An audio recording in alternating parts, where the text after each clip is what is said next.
queridos irmãos. Que bom estarmos juntos, que bom louvarmos a Deus, cultuarmos.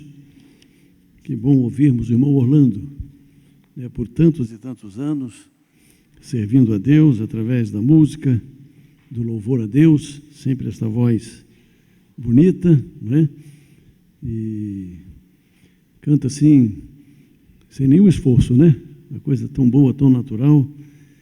Que bom, que bênção a vida do irmão Orlando.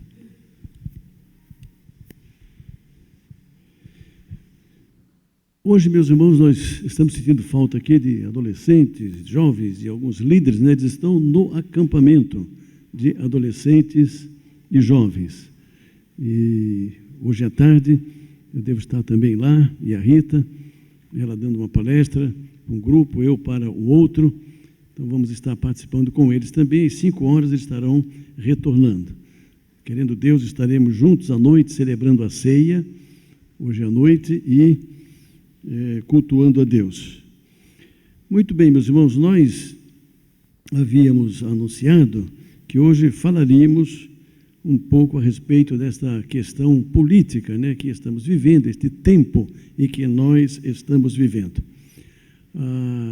Os irmãos sabem, me conhecem já há bastante tempo e sabem das minhas características, da forma como eu lido com esta questão na igreja, da forma como nós recebemos aqui candidatos, apresentamos, A gente não confere a palavra, Mas apresentamos aqueles que vêm aqui nos visitar, aqueles que são indicados, nos pedem, muitas das vezes pessoalmente, para apresentar os seus nomes. Assim nós o fazemos. Temos recomendado à igreja atenção e oração para que possamos eleger os melhores, Não é fácil essa missão, não é fácil esta tarefa, mas todos nós devemos participar deste processo.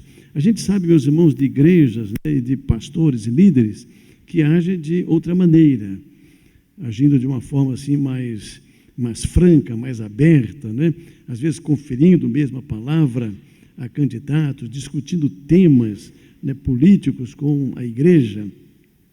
Tem gente que gosta deste procedimento, tem gente que não gosta. Não tem sido este o método que nós temos usado aqui em nossa igreja. Mas eu, pessoalmente, meus irmãos, também não faço crítica, não condeno as pessoas que agem assim. Pode ser que eles tenham os seus motivos, as suas razões para agir desta forma. Nós até aqui não temos agido desta maneira. Mas, contudo, meus irmãos, no tempo em que nós estamos vivendo, nós não gostaríamos de ficar assim, totalmente isento, de abordarmos este assunto como a igreja. É claro que o meu propósito, meus irmãos, não é indicar para a igreja este ou aquele candidato. E agimos como sempre agimos, Até com os candidatos na sua época própria, para a Câmara Municipal, para o Executivo da cidade, e agora, quando estaremos elegendo os nossos deputados estaduais e federais e o presidente da República. A nossa intenção realmente não é indicar, direcionar para que votem naquele candidato que seja da minha preferência. Ao fazer isso, teria que conferir a palavra para outros também indicarem os seus candidatos, E até então, meus irmãos, eu acredito que o fórum para essas indicações não é exatamente um culto, uma reunião da igreja, no domingo, de manhã ou à noite. Não é este o propósito. Contudo, meus irmãos, nós temos tido, sim, muita preocupação, eu acho que eu e os irmãos também, com aquilo que está acontecendo no nosso Brasil e com aquilo que está acontecendo no mundo já há algum tempo. Precisamos ter preocupação e orarmos nesse sentido e agirmos também. Por quê? Nós sabemos, meus irmãos, que há muitos países que hoje enfrentam muitas dificuldades, países distantes e países próximos aqui no nosso continente, passando muita dificuldade por questões políticas e que acabam afetando o quê? A vida da pessoa, a vida da família, a vida da igreja, a vida da sociedade. afeta o povo de Deus. Então, essas questões, meus irmãos, queiramos ou não, elas acabam afetando, né, as pessoas. Então, essas são as preocupações que nós temos. É claro, meus irmãos, que nós temos tido já há bastante tempo um regime democrático, plenamente democrático. E isso traz as suas implicações, não é? Nós temos os prós e os contras, mas eu acredito ainda que é sempre o melhor sistema de governo, o sistema democrático, onde as pessoas podem se manifestar, podem discutir, não é? Onde há votações, onde há representação do povo nas casas, nos congressos, né? E onde as leis são aprovadas, onde os temas são discutidos. Creio que ainda é o melhor caminho do que um regime totalitário, onde você não tem direito de expressão, não tem voz, sabe? Aí é uma questão muito mais complexa, muito mais difícil, e uma situação difícil que, como disse, alguns países do mundo estão vivendo nos dias de hoje, e alguns debaixo, meus irmãos, de duras penas. O título da nossa mensagem, meus irmãos, é Relações do Cristão com o Estado, a Política, as Eleições e o Governo. Qual é a nossa relação como cristãos, como crentes em Jesus Cristo? É claro, meus irmãos, que nós não somos extraterrestres. Nós estamos neste mundo, nós estamos nesta terra. E essas coisas têm a ver com a nossa vida, com o nosso dia a dia. Nos diz a palavra do Senhor no Salmo 33, versículo 12. Feliz a nação cujo Deus é o Senhor e o povo que Ele escolheu para a sua herança. Texto lindo da palavra do Senhor. Outro texto, o Salmo 47, versículos 7 e 8. Deus é o Rei de toda a terra. Deus é o Rei de toda a terra. Salmodiai com harmonioso cântico. Deus reina sobre as nações. Deus se assenta no seu santo trono. Os salmistas, inspirados por Deus, escreveram, meus irmãos, estes salmos. Nestes versículos, nós temos a ideia de um governo teocrático, um governo de Deus. Olha, meus irmãos, que bênção, né? O governo de Deus sobre a nação ou sobre as nações. E a percepção aqui, no Velho Testamento, era o governo de Deus sobre a nação do povo de Deus. Sendo, meus irmãos, um governo teocrático, não é? É o governo do Senhor, o governo de Deus para com Israel. Desta forma, a vontade de Deus, ela prevalece sobre a vontade dos homens, num governo teocrático. A vontade de Deus prevalecendo sobre a vontade dos homens, o plano de Deus sobre a nossa própria vontade. No Antigo Testamento verificamos este modelo de governo, Deus governando através dos seus escolhidos, segundo a sua bendita palavra, as suas determinações. Em vários momentos da história, isso se fez presente, Deus usando os seus escolhidos, os seus ungidos, para conduzir a nação. Que bom, meus irmãos, se o Brasil e o mundo tivessem um governo regido por Deus, nos termos de Deus, com pessoas de Deus. Que bom que seria. Mas, infelizmente, estamos distantes de um governo teocrático. Sabemos o quanto nós estamos distantes.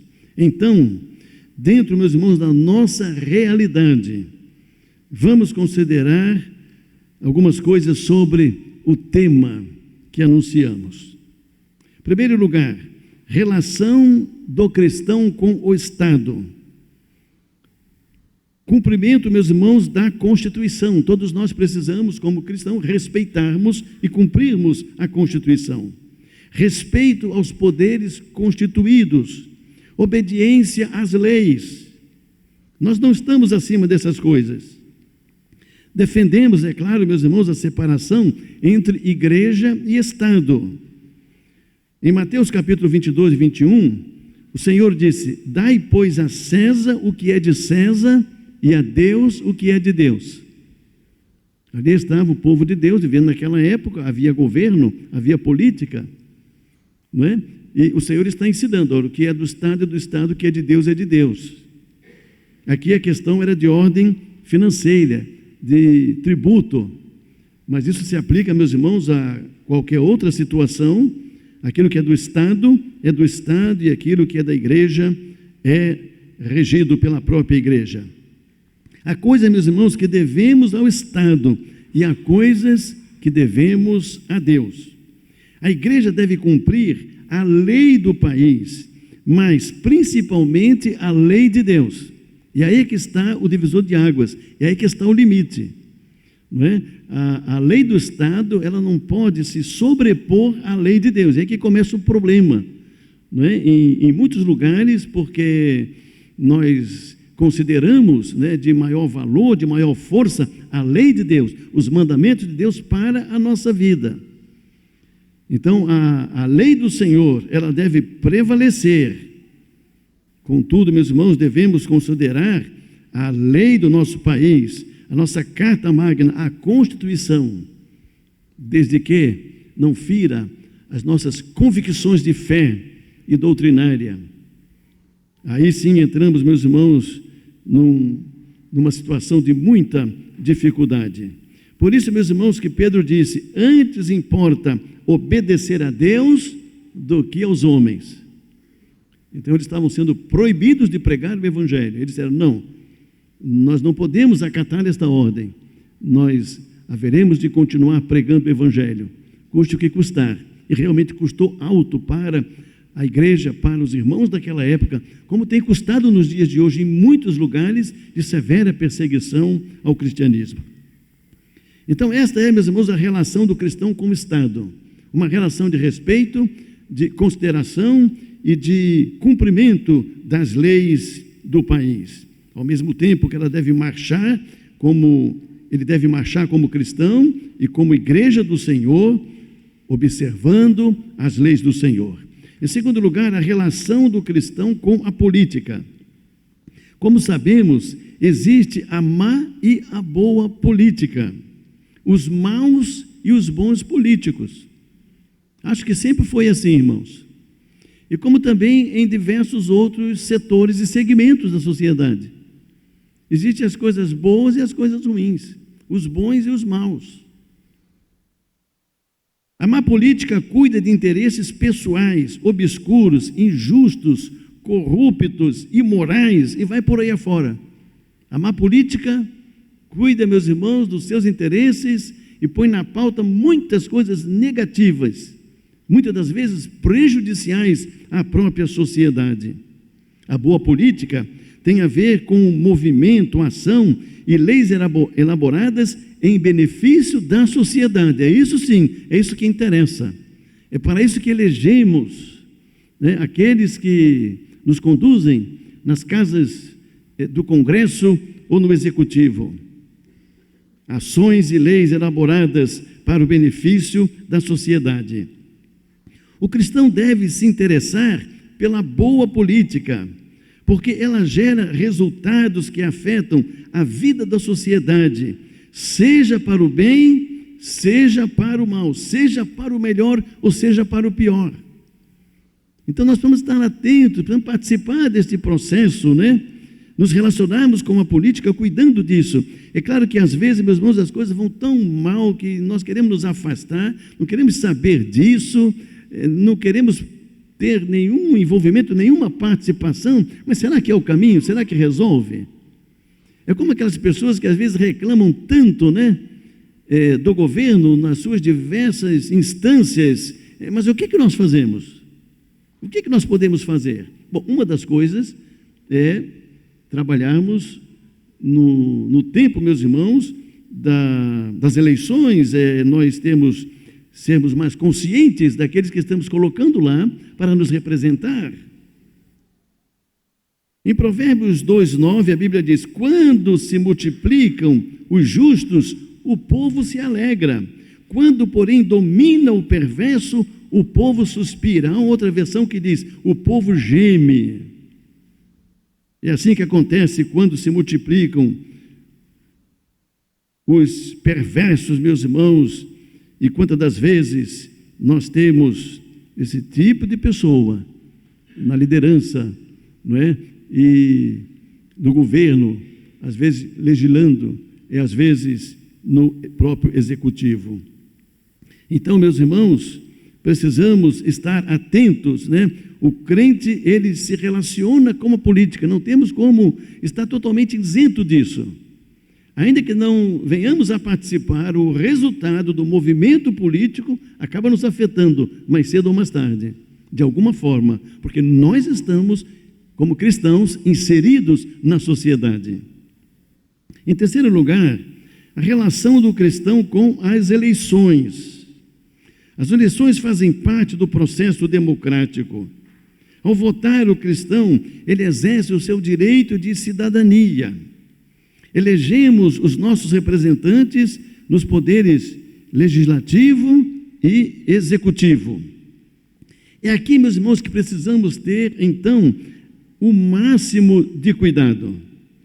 Como sabemos, o Brasil, como em boa parte do mundo, tem vivido uma forte polarização. Isso é sempre um ponto crítico, né?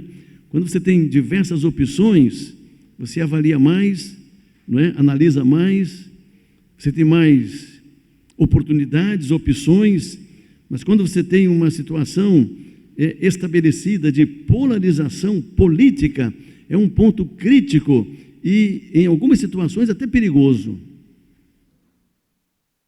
Vivemos num tempo, meus irmãos, de que é o nós contra eles, o bem contra o mal, a direita contra a esquerda, temos discursos pesados, rancorosos de um lado e de outro. É isso que nós temos visto, não é isso, irmãos? Está aí posto diante da sociedade. Às vezes, eleitores fazem dos seus candidatos verdadeiros ídolos. Isso vai tomando força, vai crescendo. Ora, meus irmãos, às vezes vemos pessoas se levantando em defesa e pregando a favor dos seus candidatos de uma forma ferrenha, de uma forma, muitas das vezes, extremada. A bem da verdade, todos os políticos têm os seus pontos fortes e fracos. Ou será que não? Eu, meus irmãos, tenho acompanhado, ainda que à distância, né, os nossos políticos já há algum tempo. Afinal de contas, já passei de meio século de vida. E já passei de meio século de eleitor também. Não é? E a gente não consegue encontrar, assim, uma pessoa perfeita.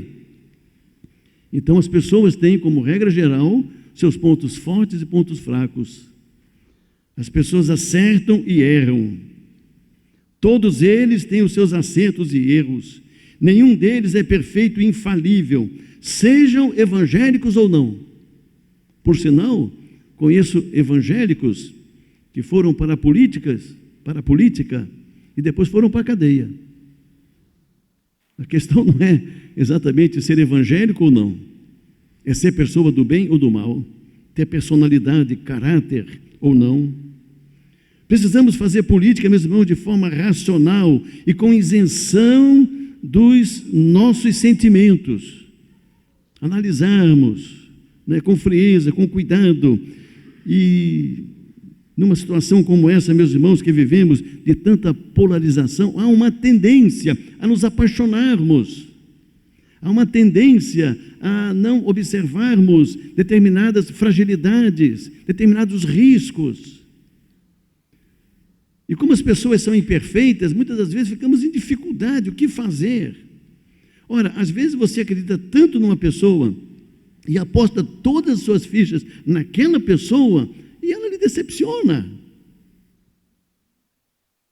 E eu encontro às vezes pessoas, meus irmãos, defendendo e falando tão bravamente a respeito dos seus candidatos. Ah, se falassem com esta convicção a respeito de Jesus, se fosse esse o seu testemunho. Às vezes nos calamos e às vezes fazemos uma tempestade por causa de pessoas nas quais nós apostamos para uma liderança política e nós não sabemos como será lá na frente. O que é que vai acontecer? É difícil, meus irmãos, lidarmos com esta questão, reconhecemos isso. porque nós não conhecemos as intenções da mente, do coração das pessoas. Lamentavelmente, muitas pessoas têm passado do ponto em defesa dos seus candidatos. Não raro verificamos postagens ácidas e agressivas. Falta, meus irmãos, às vezes, consideração e respeito à opinião do outro. Nós precisamos considerar isso, né? Até no nosso ambiente democrático, até como ambiente de igreja. Porque as pessoas podem pensar diferente de mim, não há nenhum problema com isso. Não é? Eu posso querer um candidato, o irmão Jonas quer outro, qual é o problema? Somos irmãos do mesmo jeito. Somos irmãos em Cristo do mesmo jeito. O problema, meus irmãos, é que às vezes a coisa vai tomando um caminho, né, de dificuldade. Há pessoas que rompem relacionamentos, cancelam amigos e irmãos em Cristo. As pessoas acabam se afastando, não é? Por questões políticas, eleitorais, por preferências. Nós podemos, meus irmãos, ter pensamentos diferentes, preferências diferentes sobre qualquer ponto de vista. E nós não precisamos necessariamente rompermos os relacionamentos, nos tornarmos ácidos como as pessoas, agressivos como as pessoas. E às vezes nós vemos isso, meus irmãos, aí sendo colocado, não é? Por diversas pessoas e por lideranças mesmo do meio evangélico. Esta é uma situação complicada que não ajuda. Lembre-se de que os governos passam, mas nós continuamos como povo de Deus. A gente ouve tantas coisas nos dias de hoje, né? De um lado e de outro. Daqui a algum tempo essas pessoas passam, se vão e nós permanecemos. Como permanecemos? Como ficamos? Não é? E dura quando essas pessoas lá na frente nos decepcionam. Quando elas falham, nós, puxa, mas eu criei uma confusão e eu fui tão áspero com o meu irmão e dei uma resposta tão agressiva, né? Às vezes não é direta, às vezes é indireta. Eu não devia ter feito isso. Cuidado, cuidado com as expressões, cuidado com o que fala, cuidado com o que escreve, né? Cuidado com a forma com que expressa a sua opinião, defende o seu ponto de vista. Isso não significa, meus irmãos, que deve haver um silêncio e que ninguém pode defender o seu ponto de vista. A questão é saber como conversarmos. Democracia é isso, é conversarmos, trocarmos ideia, ouvirmos a opinião do outro. Quais são as razões do outro? Eu costumo dizer que as pessoas nem sempre estão totalmente erradas e totalmente certas sobre o mesmo ponto de vista. Depende do lado que você está, do ângulo que você está vendo aquela questão. Não raro, meus irmãos, a gente é convencido pelo argumento das pessoas, né? Pela realidade dos fatos. Tudo isso precisa ser levado em conta. E não é tão somente eu quero porque eu quero, eu acho porque eu acho. Precisamos tomar cuidado com as influências e com tudo aquilo que faz parte, meus irmãos, do nosso raciocínio, né? E aquilo que vai nos ajudando na formação de ideia e de posições que tomamos. Hoje há tantas informações, e há tantas informações que nós nem sabemos se são verdadeiras. Às vezes são difíceis de conferir. Ontem eu ouvi falar sobre fake news da fake news. Falei, gente, fake news já é complicado. Mas agora é o seguinte, é fake news da fake news. Onde nós vamos parar? E às vezes nós nos alimentamos disso. Colhemos essas coisas e formamos opinião. Como que nós precisamos, meus irmãos, ter cuidado com essas questões? Cuidado, meus irmãos, com quem estamos levando para os poderes da política. Em boa parte, eles ditarão os destinos da nossa nação. Atenção para elegermos os melhores candidatos, principalmente para o legislativo, visto que os deputados e senadores são responsáveis pelas leis do nosso país. O que é que essa gente pensa? O que é que eles têm em mente? Quais os propósitos? Temos que ter cuidados. Nós estamos elegendo essas pessoas que estarão lá com este poder de voto, de decisão. Nós temos, meus irmãos, gente eleita pelo povo que apresenta projetos interessantes, ajudam muito a nação, o país, às vezes o Estado, ok. Outros que estão lá não apresentam nenhum projeto, mas sabe de uma coisa? Eles têm o mesmo poder de voto com o outro que apresentou 200 projetos. É o mesmo poder de voto para decidir as questões cruciais da nossa vida, da nossa nação, da igreja, do povo. Como escolher, meus irmãos, os melhores candidatos? Se possível, conhecendo a sua história de vida. Por que eu digo se possível? Porque não é fácil conhecer. Não é fácil. Não é fácil. Está certo que hoje nós temos aí um volume muito grande de informações, acesso a muitas informações, e é claro também que às vezes não podemos confiar em todas as informações que vêm. É um tempo complicado, mas é melhor examinarmos, conhecermos um pouco do que não conhecermos nada. E nós elegemos porque o nosso vizinho indicou, e nós elegemos porque estamos indo para o ponto eleitoral e não nos lembramos nem do número do nosso candidato, nem do nome, e achamos uma cédula no chão e pegamos, então vou votar nesse aqui. Quantas das vezes as pessoas agem assim, e vão sem nenhum cuidado, nenhum critério, recebem um panfleto no meio do caminho, então vou votar nesse aqui. Cuidado, meus irmãos, com as pessoas que estaremos elegendo. Escolher de forma consciente o nosso candidato. Se possível, conheça a sua história, o seu caráter, as suas crenças, os seus valores, a sua formação, as suas competências. Não é só porque é meu amigo. Ele tem vocação para a política? Como é que vai ser lá o trabalho desta pessoa no Congresso? Alguns, meus irmãos, simplesmente, por não ter competência, não ter aptidão para a função, são engolidos no Congresso. Sem considerar que ainda os melhores, muitas das vezes, têm pouca força, sendo melhor. Porque tem votos de liderança, tem uma série de coisas que tramitam no Congresso. As pessoas têm pouca força. Imagine, meus irmãos, uma pessoa sem nenhum preparo, sem nenhuma aptidão, nenhuma competência para a função. Precisamos observar, seja ele crente ou não, essa pessoa tem condições, tem competência, ela enfrenta as questões realmente que são colocadas, ou é mais um somente para votar? Precisamos tentar, meus irmãos, pelo menos tentar conhecer um pouco dessas pessoas. É claro, meus irmãos, que quando a pessoa está em exposição e quando as pessoas se mostram, né, nós vamos aprendendo e vamos guardando informações a respeito daquela pessoa. E há candidatos que os irmãos talvez votaram, que nunca mais votem. Não é por quê? Porque os irmãos já viram como que é o procedimento, não é? Eu conheço, meus irmãos, candidatos do passado, que até pregavam nas igrejas, e foram para a cadeia. Como que você vai votar novamente numa pessoa como essa?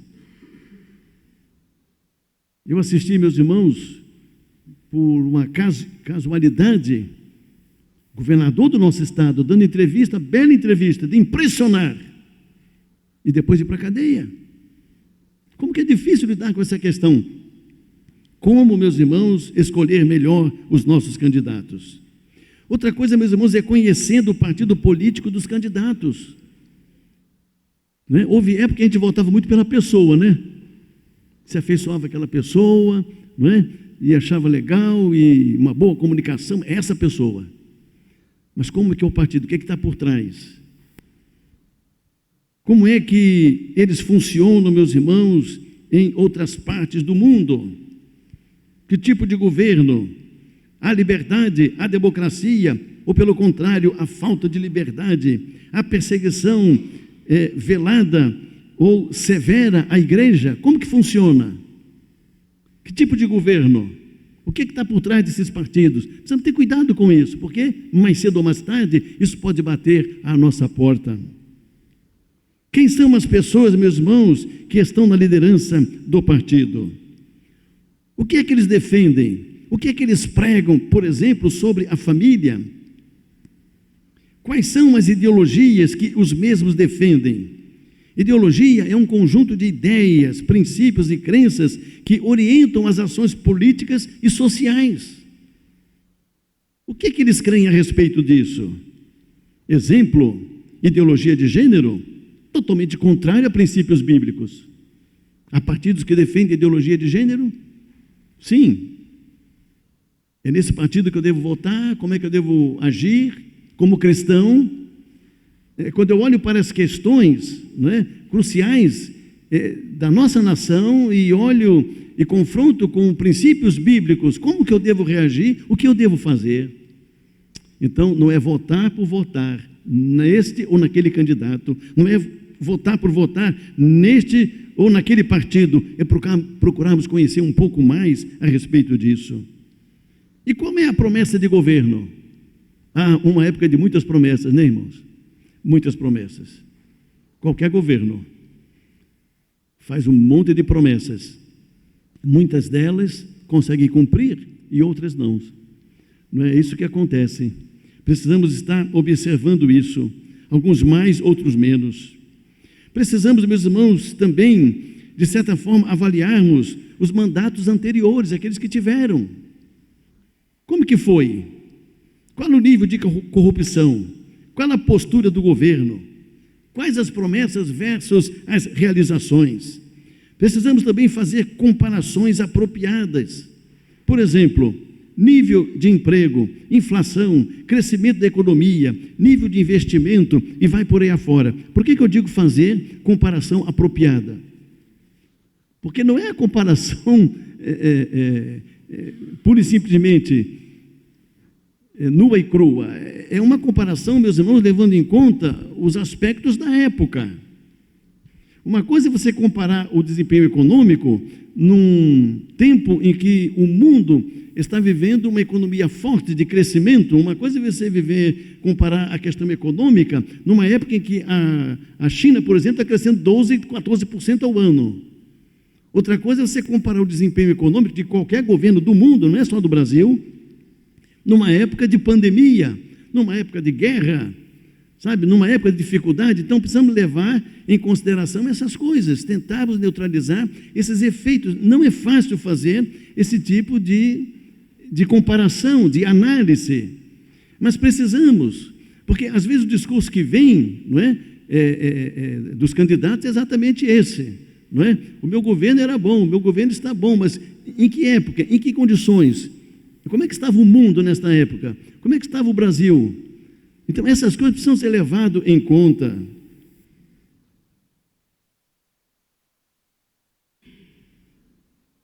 Em quarto lugar, meus irmãos, relação do cristão com o governo. Qual é a nossa relação com o governo, com os governantes? Respeito aos governantes. É isso que nós precisamos ter em mente. Se eles foram eleitos, nós precisamos respeitar os governantes. Oração em favor das autoridades constituídas. Mesmo que não seja aquele candidato que nós queríamos, não é? Já teve gente que ocupou o governo que não foi da sua preferência. O que você vai fazer? Vamos orar. Nós estamos no barco. Nós estamos nesse contexto. Vamos fazer aquilo que nos compete. O que é que a Bíblia nos ensina? Em primeiro lugar, que as autoridades foram dadas por Deus.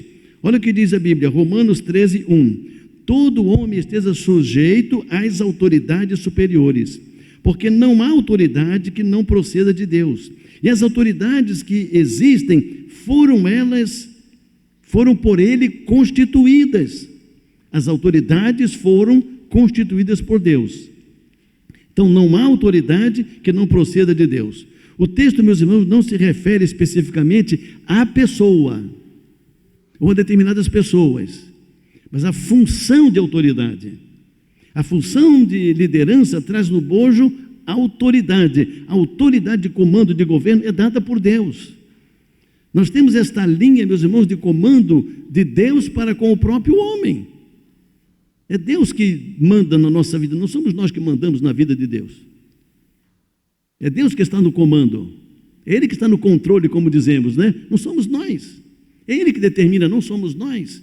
Há uma hierarquia. Nos governos também, a questão de autoridade, de comando, esta é uma autoridade dada por Deus. Não necessariamente a pessoa A ou B ou C. Mas se há uma autoridade constituída e eleita democraticamente, não é? Nós precisamos respeitar esta autoridade. Provérbios 8, 15, 16 diz: por meu intermédio reinam os reis, e os príncipes decretam justiça por meu intermédio. Governam os príncipes, os nobres e todos os juízes da terra, porque Deus, Ele concede autoridade, independentemente de quem está governando. É a autoridade de comando, de governo, e nós precisamos levar isso em conta. Em segundo lugar, a Bíblia diz que o cristão, ele deve se sujeitar às autoridades. Novo Testamento, 1 Pedro 2, 13 e 14: sujeitai-vos a toda instituição humana por causa do Senhor, quer seja o rei como soberano, quer as autoridades como enviadas por ele, tanto para castigo dos malfeitores, como para louvor dos que praticam o bem. A Bíblia ensina que devemos, meus irmãos, nos sujeitar às autoridades, evidentemente até aquele limite em que nós precisamos decidir se obedecemos aos homens ou a Deus. Em terceiro lugar, a Bíblia diz que o cristão, o cristão não deve amaldiçoar as autoridades. E olha que às vezes, meus irmãos, se a gente não amaldiçoa, a gente tem até vontade, né? Dependendo do dano que você sofreu, né? Você está ali justinho para se aposentar daqui a 1 ano. Aí vem uma lei nova, falou mais 5. Você passou por isso, né? Eu também. Você fala, gente, mas estava tudo programado, tudo pronto. Aí você tem alguns direitos que de repente são retirados desses direitos. O que é que você diz naquela hora?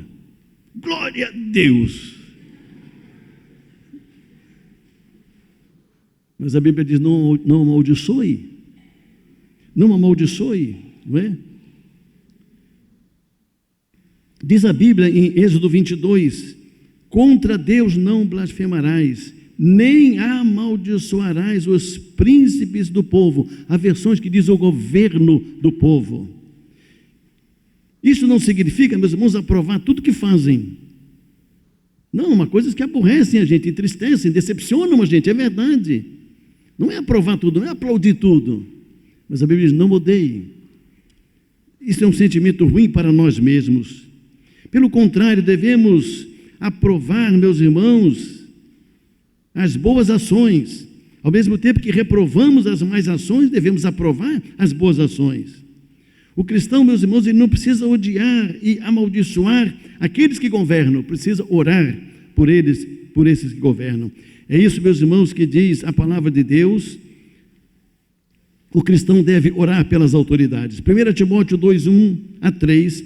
Antes de tudo, pois, exorto que se use a prática de súplicas, orações, intercessões, ações de graças, em favor de todos os homens, em favor dos reis e de todos que se acham investidos de autoridade, para que vivamos vida tranquila e mansa, com toda piedade e respeito. Isto é bom e aceitável diante de Deus e dos homens. Paulo recomenda, supliquem e orem em favor dos que se acham investidos de autoridade. Não é isso que a igreja faz, meus irmãos? Nós oramos em favor das nossas autoridades, para que eles sejam sensíveis às necessidades do povo, da nação, para que tenham inteligência dada por Deus, para que sejam conduzidos em retidão e justiça. Em seguida, Paulo arremata, para que vivamos vida tranquila, mansa, com piedade. É isso que nós queremos para nós, para a igreja e para o mundo, para a sociedade. Vida boa, mansa e tranquila, e não vida de conflito, né, de tanta confusão, quantas coisas acontecendo mesmo por aí afora, né, trazendo tanto sofrimento às pessoas. Nós não queremos isso. Concluindo, isso, meus irmãos, na minha concepção, não existe governo perfeito. Não existe. Mas existem bons e maus governos. Veja o que a Bíblia diz, 2 Samuel 23, 3 e 4. Disse o Deus de Israel, a rocha de Israel, a mim me falou. Aquele que domina com justiça sobre os homens, que domina no temor de Deus, e como a luz da manhã, quando sai o sol, como manhã sem nuvens, cujo esplendor, depois da chuva, faz brotar da terra a erva. Este é o bom governo. Aquele que domina com justiça, com o temor de Deus, como a luz do Senhor. Ele faz brotar. Este é o bom governo. Provérbios 28:16a diz: o príncipe falto de inteligência multiplica as opressões. Aquele que governa e é falto de inteligência, ele multiplica as opressões. Este é o mau governo. Cuidado, meus irmãos, com as ideologias que têm sido implantadas neste país e que passa pelas escolas, pelas universidades, e que existe certamente todo um sistema por trás disso. É impressionante, não é, irmãos? Esse dia mesmo eu vi um comentário de uma pessoa que estava impressionado como que um cristão, ele cresce numa igreja, participa de escola bíblica, ele está na igreja, se desenvolve, criança, jovem, adolescente, vai para a universidade. 3 meses depois ele volta negando a sua fé. O que é que está acontecendo? O que é que nós temos por trás disso? De um lado, meus irmãos, muita fragilidade de convicção e de fé. Do outro lado, muito poder de persuasão, de argumento. Cuidado, meus irmãos, porque essas coisas têm avançado. Devemos pedir sabedoria a Deus para votarmos em defesa da vida, da justiça, da honestidade, da família, da igreja, da liberdade e da paz. Que Deus nos conduza e nos abençoe em sabedoria. Amém. Vamos orar, meus irmãos, e depois estaremos ouvindo o pós-lúdio.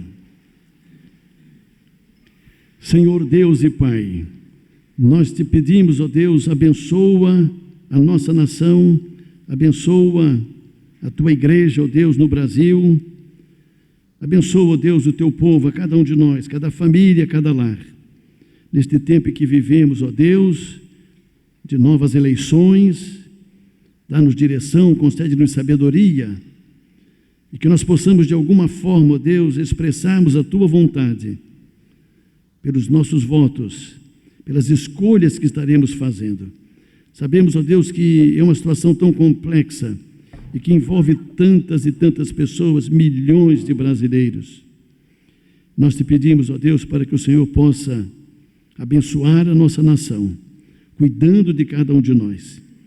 Que nós possamos, ó Deus, ter dias de paz, de prosperidade, ó Deus, para que haja segurança nas nossas famílias, para que haja sonho e realização das nossas crianças e jovens, para que continuemos sendo, ó Deus, uma nação democrática, livre e com liberdade, para que todos possam escolher servir ao Senhor. Ajuda-nos, ó Deus, somos tão limitados, precisamos muito da intervenção do Senhor e da sabedoria que vem do alto. Perdoa os nossos pecados, oramos no nome de Jesus. Amém.